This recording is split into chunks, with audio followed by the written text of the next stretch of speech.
इब्राहिम खान, बंबई 93, फक्र है। इखलाक अहमद, गुजरात 2002, फक्र है। मोहम्मद जहीर, मुंबई 2006, फक्र है। कि मेरी दुकान न जला दे। झगड़ा किसी का भी हो, बेवजह मरता मैं ही हूं।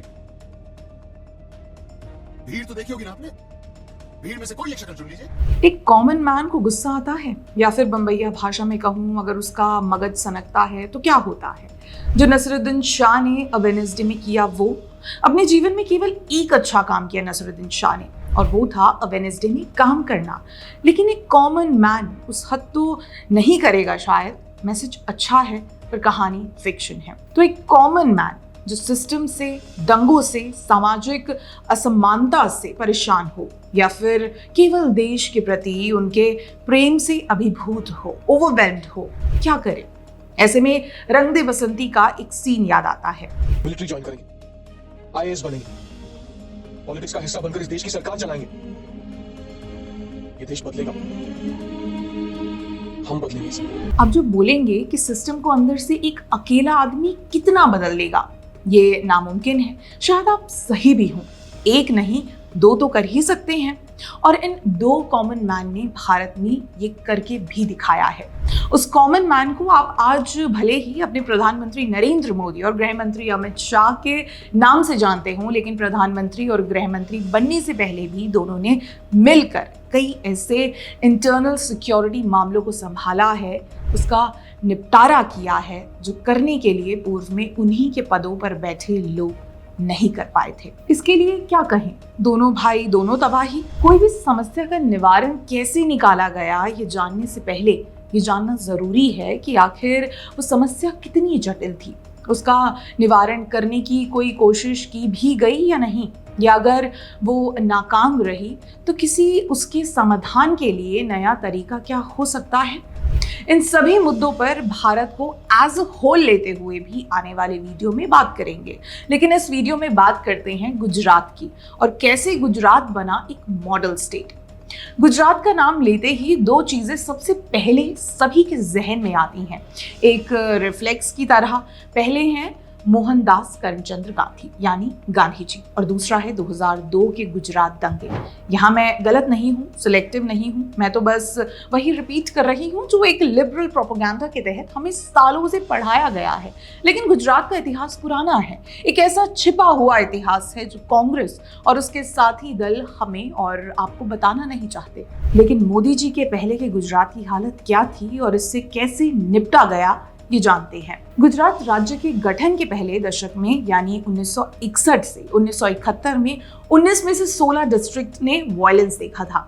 सबसे खौफ की बात यह है कि केवल एक वर्ष 1969 में 578 कम्युनल राइट्स रजिस्टर हुए थे, और बता दें कि ये कांग्रेस के समय का ऑफिशियल आंकड़ा है, बाकी आप समझदार हैं। इस दशक में गुजरात ने 3 मुख्यमंत्री देखे, और 1969 के समय के मुख्यमंत्री थे हितेंद्र देसाई। आज़ादी के समय जो बंटवारे वाला वायलेंस हुआ, उसके बाद ये देश का सबसे बड़ा कम्युनल राइट था। दंगे की शुरुआत कैसे हुई? शुरुआत हुई सितंबर 1969 में, जब एक मुस्लिम मॉब ने कुछ साधुओं पर हमला किया। उस समय के दंगों के कई अलग अलग वर्जन्स हैं, लेकिन एक में भी इस बात का सबूत नहीं है जहां पर हितेंद्र देसाई ने कोई भी एक्शन लिया हो, जिसका रिजल्ट 680 लोगों की मौत, 170 से अधिक घायल, 48,000 अपनी प्रॉपर्टी से हाथ धो बैठे थे।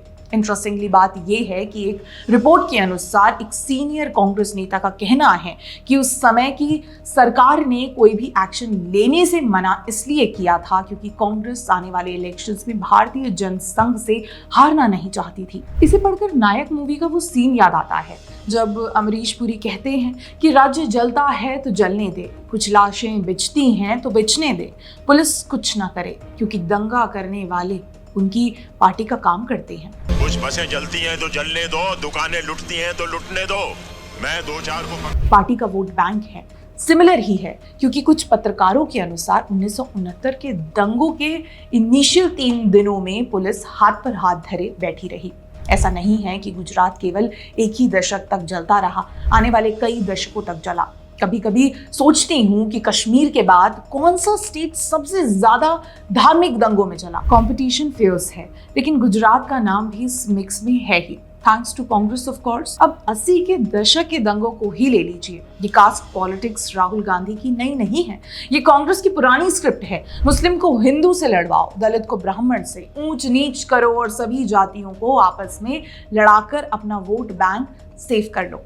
ऐसा ही कुछ, और सच कहूं तो एक हायर लेवल पर गुजरात ने 80 के दशक में देखा, माधव सिंह सोलंकी की सरकार के दौरान। अब जो इतिहास से वाकिफ है वे जानते हैं, लेकिन जो नहीं जानते उन्हें मैं माधव सिंह सोलंकी की खाम पॉलिटिक्स से इंट्रोड्यूस करवा दूं। खाम का अर्थ होता है क्षत्रिय, हरिजन, आदिवासी और मुस्लिम। इस फॉर्मूले का ऑब्जेक्टिव केवल एक जलते हुए राज्य को फर्दर डिवाइड कर, अलग अलग हिस्सों में बांटकर वोट बैंक कंसोलिडेट करने का, सभी को कास्ट को ब्राह्मण पटेल के खिलाफ करने की नींव रखने का, जिसके बाद शुरुआत हुई एंटी रिजर्वेशन एजिटेशन की थी, स्पेशली 1981 और 1985। जो एंटी रिजर्वेशन एजिटेशन के नाम पर शुरू हुआ था वो धीरे धीरे एक कास्ट रॉयट में तब्दील हो गया और कास्ट से कम्युनल हो गया। कांग्रेस क्या करती रही? अपनी सरकार बचाने में व्यस्त रही। सोलंकी सरकार की पॉलिटिक्स को मंडल कमीशन का पूर्ववर्ती बताया जाता है। केवल 1985 में ही कांग्रेस के लॉलेसनेस के चलते ऑफिशियली 275 लोगों ने अपनी जान गंवाई। वहीं 662 कास्ट बेस्ड कास्ट रजिस्टर हुए और 743 कम्युनल। 1985 का रॉयट आखिर कम्युनल हुआ कैसे? रिपोर्ट्स तो ऐसी हैं कि कांग्रेस सरकार में अब्दुल लतीफ, हाँ वही शाहरुख खान ने जिसका रोल रईस में किया था, उस जैसे गुंडे को हिंदुओं को मारने का फ्री हैंड था। हिंदुओं के प्रोसेशंस पर पेट्रोल बम फेंकना, murders, gang war, religious war, ये सब उसका पेशा था। तो ऐसे में आप आगे क्या ही कहेंगे? इस वीडियो के लिए रिसर्च करते हुए मैंने कई ऐसे ओपिनियन पीस पढ़े, कई केस पढ़े जो ये बताते हैं कि 2002 के पहले का गुजरात कैसा था। क्या 2002 के पहले गुजरात एक फूलों की चादर थी, या जो आपको ये नैरेटिव बेचना चाहते हैं वो आपको फूल समझते हैं? कम्युनल वायलेंस केवल इस बात पर हो जाता था कि हिंदू बच्चे की पतंग एक मुस्लिम बच्चे की पतंग से अच्छी है। अहमदाबाद में भगवान जगन्नाथ की जो आइकॉनिक यात्रा होती है उसे हाईजैक करने की कोशिशें, उस पर पत्थरबाजी, 4 दिनों तक नो लॉ ऑफ लैंड का खौफ, और पुलिस क्या करती रही? एक म्यूट स्पेक्टेटर की तरह देखती रही। मजाक की बात कहूं या खौफ की, ये समझ के बाहर है। लेकिन 1985 के दंगों के समय गुजरात पुलिस एक दिन की स्ट्राइक पर चली गई थी। ऐसा होता कब है, कहाँ होता है? ये तब होता है जब आप अपनी पॉलिटिक्स को राज्य की सिक्योरिटी से ऊपर रखते हैं।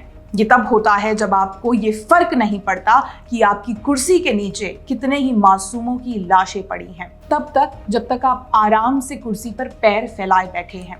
देश जलता है, जलता रहेगा, लेकिन हम तो हाथ ऊपर करके ये कह देंगे कि ये तो सॉल्व ही नहीं हो सकता, गलती प्रॉब्लम की है, ये अनसॉल्वेबल है। तो आपके बाद जो आया उसने कैसे केवल एग्जाम पास ही नहीं किया बल्कि अव्वल नंबर से भी पास हुआ। आज गुजरात में 7वीं बार बीजेपी की सरकार है। 1995 से एक बार भी कांग्रेस नहीं जीती और 1998 से लगातार बीजेपी की सरकार रही है। इतने बड़े रिकॉर्ड के पीछे कोई तो वजह होगी। वजह है 2 भाई जिन्होंने राज्य में दंगे करने वालों के खिलाफ तबाही मचाई। हम सभी को ये पट्टी पढ़ाई गई है कि 2002 गुजरात के इतिहास का सबसे डार्क एरा था। माना डार्क था, लेकिन सबसे डार्क हो नॉट पॉसिबल। 2002 के बाद गुजरात में कई मेजर कम्युनल वायलेंस की खबर नहीं आई और इसका श्रेय दोनों प्रधानमंत्री मोदी और गृह मंत्री अमित शाह को जाता है। हम सभी डेवलपमेंट प्रोजेक्ट्स और गुजरात मॉडल के बारे में जानते हैं। सभी 2002 की सच्चाई जानते हैं क्योंकि वो दोनों की तरफ से वाइडली डिस्कस्ड है। तो अभी इस वीडियो को और लंबा खींचने का अर्थ मुझे लग नहीं रहा, लेकिन कुछ नोटेबल मेंशन करना जरूरी है। एक तरफ जहां गुजरात के पहले दशकों में पुलिस ने दंगों के शुरुआती 3 दिनों में कुछ नहीं किया था, ये मोदी सरकार में एक्सेप्टेबल नहीं था। पुलिस का ऑन ग्राउंड रहकर सिचुएशन को कंट्रोल करना सबसे पहली प्रायोरिटी होती थी। दूसरा है दंगों के बाद आरोपियों को सजा देने के लिए फास्ट ट्रैक कोर्ट्स का गठन किया गया। इर्रिस्पेक्टिव ऑफ द रिलीजन और political affiliation, over 1000 people were arrested। अब अगर अमित शाह की बात करूं तो 2002 में इलेक्शन जीतने के बाद वो मोदी कैबिनेट के सबसे यंग मंत्री बने। एक समय तो ऐसा भी था जब शाह ने मोदी के लिए 12 मंत्रालय संभाले, जिसमें home, law and justice, prison, border security, civil defence, excise, transport prohibition, home guard, ग्राम रक्षक दल, police, housing and legislative and parliamentary affairs थे। अब एज अ होम मिनिस्टर बात आती है राज्य के इंटरनल सिक्योरिटी की। पिछले वीडियो में हमने आपको कांग्रेस द्वारा पोटा यानी प्रिवेंशन ऑफ टेररिज्म एक्ट को कैसे रिपेल कर भारत को एक टेररिस्ट प्लेग्राउंड बनाने का इतिहास बताया था। इसी दौरान शाह ने Gujarat control of organised crime amendment bill pass करवाया था। इतना ही नहीं, रिलीजियस सेफ्टी के लिए शाह ने Gujarat freedom of religion bill भी पास करवाया, जिससे राज्य में इलीगल धर्मांतरण पर रोक लगाई जा सके। सच्चाई वो नहीं जो किताबों में पढ़ाई जाए, क्योंकि ये तो हम देख ही चुके हैं कि कैसे सच्चाई को मैनिपुलेट किया जाता है।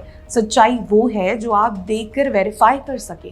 कांग्रेस ने 40 साल गुजरात में राज किया और हर दशक में कोई ना कोई मेजर रॉयट हुआ। वहीं बीजेपी को अब 30 साल हो चुके हैं और एक दाग है, वो भी 2002। लेकिन फिर भी अगर गुजरात मॉडल खराब है, डिफेक्टिव है, तो ऐसा डिफेक्टिव मॉडल हमें स्वीकार है। भारत के लिए दोनों भाइयों द्वारा की गई तबाही ही सही।